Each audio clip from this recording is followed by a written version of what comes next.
ഈ വീഡിയോയിൽ കുറേ നിർണായകമായിട്ടുള്ള വിഷയങ്ങളാണ് നമ്മൾ നോക്കുന്നത്. ക്വിക്കായിട്ട് കുറച്ച് അപ്ഡേറ്റ്സ് ആണ്. അതിൽ ഒരു സൗദി അറേബ്യ പൗരൻ ഒരു 2 വർഷത്തെ കോഴ്സ് ചെയ്യാൻ വേണ്ടിയിട്ട് UK കാംബ്രിഡ്ജ് യൂണിവേഴ്സിറ്റിയിൽ പഠിക്കാൻ പോയതാണ്. അവിടെ വെച്ചുണ്ടായ ഒരു ആക്രമണത്തിൽ അബ്ദുള്ള അൽ ഖാസിം എന്നാണ് വ്യക്തിയുടെ പേര്. ആ സ്റ്റുഡൻറ്റ് കൊല്ലപ്പെട്ടിരിക്കുകയാണ്.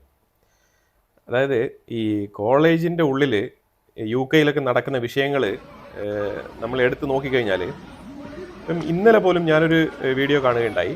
ഒരു കോളേജിൻ്റെ ഉള്ളിൽ കുറച്ച് സുഡാനികൾ ചേർന്നിട്ട് അതിരൂക്ഷമായ നിലയിലുള്ള ഉന്തും തല്ലും വഴക്കും ബഹളമൊക്കെ ഉണ്ടാക്കുകയാണ്. അത് സ്റ്റുഡൻ്റ് ആണോ എന്ന് തന്നെ നമുക്ക് തിരിച്ചറിയാൻ പറ്റാത്ത രീതിയിലുള്ള, ശരിക്കും പറഞ്ഞാൽ UK ഗ്രാജുവേഷനൊക്കെ കഴിഞ്ഞിട്ട് പോകുന്ന കുട്ടികളാണ് ഏറ്റവും കൂടുതൽ. അപ്പോൾ അങ്ങനെ ഈ റിസർച്ചിനും ഫെലോഷിപ്പിനും ഈ പോസ്റ്റ് ഗ്രാജുവേഷനും ഇങ്ങനെയൊക്കെ പോയി പഠിക്കുന്ന സ്റ്റുഡൻസ്, അവർ പഠിക്കുന്നതിന് പകരം ഇത് ശരിക്കും പറഞ്ഞാൽ ഈ സ്റ്റുഡൻറ്റ് വിസ ഒരു ലൂപ്പ് ഹോളായിട്ട് ഉപയോഗിച്ചുകൊണ്ട് പല രീതിയിലുള്ള ആൾക്കാരും ഇതിലൂടെ കടന്നു വരുന്നുണ്ട് UK ഉള്ളിൽ.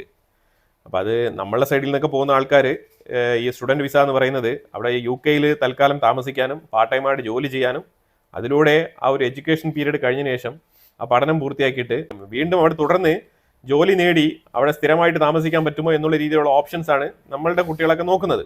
ഈ സ്റ്റുഡൻറ്റ് എന്നുള്ള ഈ ഒരു പ്രായത്തിൽ അവർ ചോരത്തിളപ്പിൽ പല വിഷയങ്ങളും അവിടെ നടക്കുന്നുണ്ട്. അപ്പോൾ എന്തായാലും അതിനെക്കുറിച്ചൊക്കെ UK ഗവൺമെൻറ്റാണ് അന്വേഷിക്കേണ്ടത്. പക്ഷേ എന്തായാലും സൗദി അറേബ്യ ഇപ്പോൾ ഇതിൻ്റെ എക്സ്പ്ലനേഷൻ ചോദിച്ചിട്ടുണ്ട്. ഇപ്പോൾ സൗദി അറേബ്യയ്ക്കും UK തമ്മിൽ ഇതിനെക്കുറിച്ചുള്ള ഒരു ഡിപ്ലോമാറ്റിക് ചർച്ചകൾ നടക്കുകയാണ്.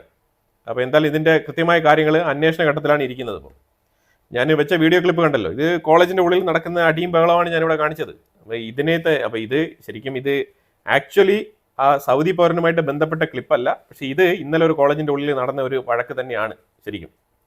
ഞാനിവിടെ വെക്കുന്ന വീഡിയോ എന്ന് പറഞ്ഞു കഴിഞ്ഞാൽ, ഈ ഗാസയ്ക്കുള്ളിൽ എയ്ഡ് സപ്ലൈ ചെയ്യാൻ വേണ്ടിയിട്ട് വാഹനങ്ങൾ വരുന്ന ഒരു ടൈമിൽ ഈ ജനങ്ങൾ കാണിക്കുന്ന ആ ഒരു പരാക്രമം, അതാണ് നമ്മൾ ഇതിനകത്ത് ശ്രദ്ധിച്ച് നോക്കേണ്ട വിഷയം.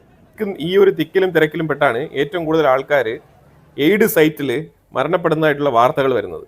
അല്ലാതെ ഇസ്രായേൽ വെടിവെച്ചിട്ടൊന്നുമല്ല ഈ ഒരു അപകടങ്ങളൊക്കെ സംഭവിക്കുന്നത്. ഇസ്രായേൽ വെടിവെക്കാറുണ്ട്, ബോർഡർ ലൈൻ തീർക്കാൻ വേണ്ടിയിട്ട് വെടിവെക്കാറുണ്ട്. ചില ഏരിയകളിൽ ഇവർ അതിക്രമിച്ച് കടന്നു കയറാൻ ശ്രമിക്കുമ്പോഴത്തേക്കും ഇസ്രായേൽ അതിൻ്റെ മുന്നിൽ ഒരു സൂചനയ്ക്ക് വേണ്ടി, അത് ജനങ്ങളുടെ മേളിലല്ല, അത് എത്രയോ മീറ്ററുകൾക്ക് ഇപ്പുറത്താണ്, അതൊരു വാണിംഗ് ആണ്, അതിനിപ്പുറം വരരുതെന്ന് പറഞ്ഞിട്ട്. കാരണം ഇവർക്ക് അവിടുത്തെ ഇവരിപ്പോൾ ഇസ്രായേൽ സോൾജേഴ്സ് ഒന്നും IDFന്റെ ഉദ്യോഗസ്ഥരോ IDFന്റെ സോൾജേഴ്സ് ഒന്നും എയ്ഡ് സൈറ്റിലേക്ക് പോകാറില്ല. അതാണ് മനസ്സിലാക്കേണ്ടത്. അവർ ലോങ് സൈറ്റിൽ നിന്ന് വാച്ച് ചെയ്യാണ് ചെയ്യുന്നത് എന്താണ് അവിടെ നടക്കുന്നതെന്നുള്ളത്. അപ്പോൾ അതിൻ്റെ യാഥാർത്ഥ്യം ഒന്ന് മനസ്സിലാക്കാൻ വേണ്ടിയിട്ടാണ് ഞാൻ ഈ വീഡിയോ പങ്കുവച്ചത്. ഇത് ഇന്ന് എയ്ഡ് സപ്ലൈ നടത്തിയ സമയത്ത് ഇന്ന് നടത്തി കൂട്ടിയ പരാക്രമങ്ങളാണ് ഈ വീഡിയോയിൽ ഞാൻ കാണിച്ചിരിക്കുന്നത്.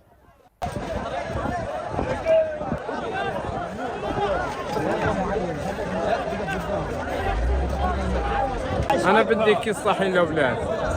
أنا مش مجبور آجي من 7 كيلو أمشي إلي 2.5 ونص باجي ساعدات تدل قدام هيك يعني.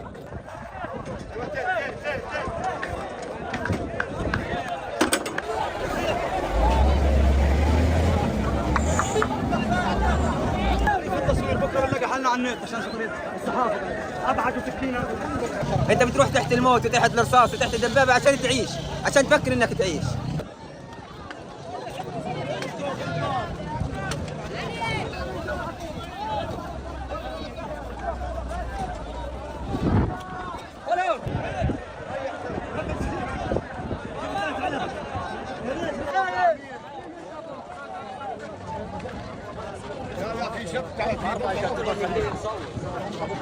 احنا ناس جعانين، ناس اموات، احنا ماشيين من الموت، جايين على الموت، بدنا ناكل، بدنا نكون على طريق الوكاله والامم المتحده ندخل ايش لمركز اللواء، هيك بزبطش عنا الامور هذه، بدنا ناكل زي العالم والناس.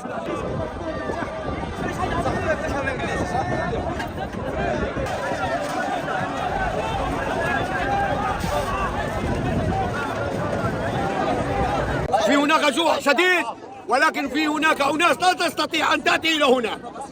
واحد من الناس انجبر يجي إجبار، عندي 2 جرحى وواحد شهيد، أنا كيف بدي أجي؟ جيت آخذ أي حاجة كلها.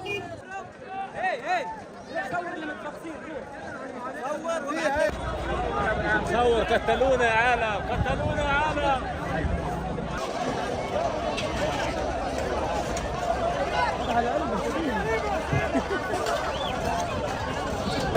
ഇസ്രായേലിൻ്റെ ഉള്ളിൽ, അതായത് ഈ ഒരു 2 ബന്ദികളുടെ പ്രൊപ്പഗൻഡ വീഡിയോ ഹമാസ് പുറത്തിറക്കിയതിനെ തുടർന്ന് നല്ല രീതിയിലുള്ള പ്രൊട്ടസ്റ്റ് ഇസ്രായേലിൻ്റെ ഉള്ളിൽ തന്നെ രൂപപ്പെട്ടിട്ടുണ്ടായിരുന്നു. പക്ഷേ അതൊന്നും നെതന്യാഹു വകവയ്ക്കാണ്ട് ഹമാസ് എന്താണ് ചെയ്യുന്നത് എന്നുള്ളത് വളരെ കൃത്യമായിട്ട് എനിക്ക് അറിയാം എന്നുള്ള രീതിയിൽ നെതന്യാഹു ഒറ്റൊരു വ്യക്തി മാത്രമാണ് വളരെ സ്ട്രോങ് ആയിട്ട് തന്നെ ഡിഫെൻഡ് ചെയ്ത് നിന്നിട്ട് ഗാസയ്ക്കുള്ളിൽ ശക്തമായി തന്നെ ഓപ്പറേഷൻസ് മുന്നോട്ട് കൊണ്ടുപോകണം എന്നുള്ള ഉത്തരവാണ് നെതന്യാഹു പുറപ്പെടുവിച്ചത്. അതിന് വളരെ വ്യക്തമായുള്ള റീസൺ കൊടുത്തിട്ടുണ്ട്. അതായത് ഇവർ പ്രൊപ്പഗൻഡ വീഡിയോ ആണ് ഇറക്കുന്നത്. അപ്പോൾ ഇവർ ശരിക്കും ഈ ബന്ദികൾക്ക് ആഹാരം കൊടുക്കുന്നില്ല എന്നുള്ളത് ഒരു റിയാലിറ്റി ആണെങ്കിലും അവരെ കൊണ്ട് വീഡിയോയിൽ ഇങ്ങനെയൊക്കെ അഭിനയിപ്പിച്ച് പുറത്തുവിടാനുള്ള കഴിവും ഹമാസിനുണ്ട്. നെതന്യാഹുവിന് വളരെ വ്യക്തമായിട്ട് അറിയാം ഈ ഗാസയിൽ ഹമാസ് നടത്തുന്ന പ്രൊപ്പഗൻഡ. അതുകൊണ്ടാണ് വളരെ സ്ട്രോങ് ആയിട്ടുള്ള തീരുമാനം എടുത്ത് മുന്നോട്ട് പോകുന്നത്. അതിന് പകരം മറ്റൊരു വഴിയിൽ കൂടെ റെഡ് ക്രോസിനെ അപ്രോച്ച് ചെയ്തിട്ട് ഈ ബന്ദികളുടെ ആരോഗ്യസ്ഥിതിയൊക്കെ ഒന്ന് വിലയിരുത്താൻ വേണ്ടിയിട്ടുള്ള ഒരു റിക്വസ്റ്റ് ആണ് ചെയ്തിരിക്കുന്നത്. To all those who are watching us from abroad, from outside of Israel, the war needs to end. The Israeli government will not end it willingly. It has refused to do so. The Israeli government must be stopped. For our sakes, for our soldiers' sake, for our hostages' sake, for our sons, and for the future generations of everybody in the Middle East. അതോടൊപ്പം ഗാസയെ ഇസ്രായേലിനോടൊപ്പം ചേർക്കാൻ എത്രയും വേഗം കൂട്ടിച്ചേർക്കാൻ പറ്റുമോ ആ രീതിയിലുള്ള മാർഗങ്ങളും കൂടിയാണ് നെതന്യാഹു അന്വേഷിക്കുന്നത്. അതായത് ചുരുക്കി പറഞ്ഞാൽ ഈ ആഗോളതലത്തിൽ എന്തെല്ലാം പ്രകടനങ്ങൾ, എന്തെല്ലാം പ്രക്ഷോഭങ്ങൾ, ഏതൊക്കെ രീതിയിൽ ഫ്രീ പാലസ്തീൻ എന്നും പിന്നെ ഇസ്രായേൽ നടത്തുന്നത് ജനസൈഡാണെന്നും ഇസ്രായേൽ നടത്തുന്നത് വംശഹത്യയാണെന്നുള്ള രീതിയിലുള്ള ആരോപണങ്ങളൊക്കെ ഗ്ലോബൽ നറേറ്റീവ് സൃഷ്ടിക്കപ്പെട്ടാലും, അതായത് കുറച്ച് അറബ് രാജ്യങ്ങളുണ്ട്, അവരൊക്കെ ചേർന്നാണ് ഈ നറേറ്റീവ് സൃഷ്ടിക്കുന്നത്. അപ്പം ആ രീതിയിൽ സൃഷ്ടിച്ചാലും അതൊന്നും ഞങ്ങളെ ബാധിക്കുന്ന വിഷയമല്ല എന്നുള്ള നിലപാടാണ് ബെഞ്ചമിൻ നെതന്യാഹു വളരെ ബോൾഡായിട്ട് എടുത്തിരിക്കുന്നതായിട്ട് മനസ്സിലാക്കാൻ പറ്റുന്നത്. עם מחזור נוסף של מתגייסים לחיל השריון ולחיל ההנדסה הקרבית, שני חילות שעשו נפלאות במלחמה הזאת.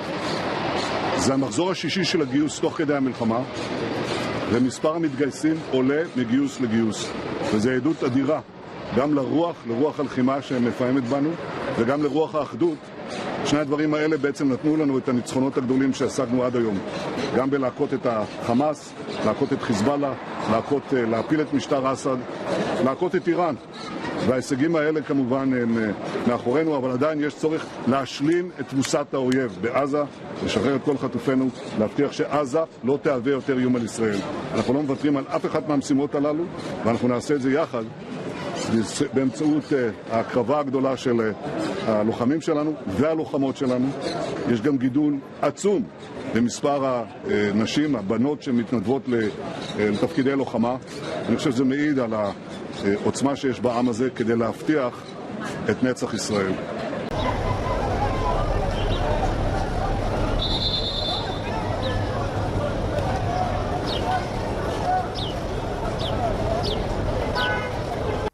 അതുപോലെ ലാത്വിയ ഒരു തീരുമാനം എടുത്തിരിക്കുകയാണ്.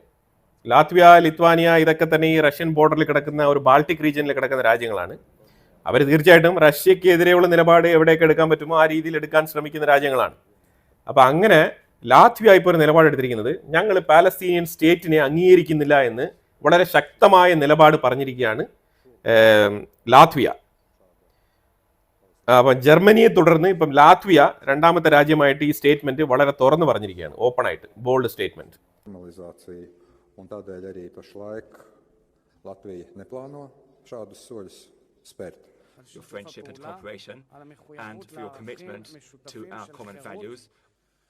But the truth of the matter is, in order to realize a peace between two nations, you have to have a real capability of delivering something which is viable. Right now, the Palestinian people are torn between two entities.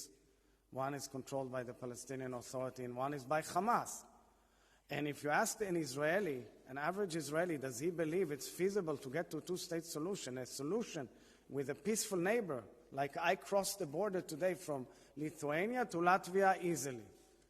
The answer will be no, because following October 7th, it was a wake-up call for many Israelis. This was a peaceful border which was shattered by a brutal terrorist organization which abducted, killed, burnt and raped our people. ഇതിനെക്കുറിച്ചുള്ള അഭിപ്രായങ്ങൾ comment ബോക്സിൽ രേഖപ്പെടുത്തുക. കൂടുതൽ വിഷയങ്ങളുമായിട്ട് അടുത്ത വീഡിയോയിൽ വരാം. Thank you so much.